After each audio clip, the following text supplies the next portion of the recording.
Hi, my name is Judy Aldridge, and if you saw my home tour, you know that I love collecting art.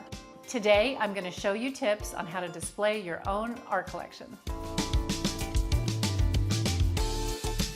My first tip is that it's important to have a lot of different types of art, whether it's paintings or bold graphic prints or even found objects. I like to use old African trading beads in mine. Whatever you have, it could be a small mirror made of shells.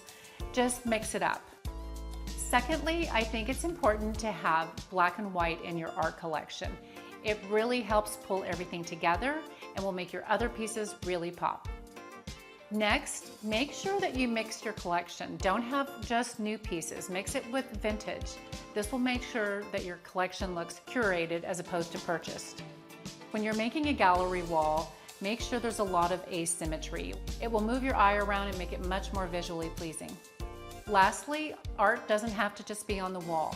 Add a sculpture. It's a great way to add height to a room and texture. If you like this video, subscribe to Handmade for more tips just like this.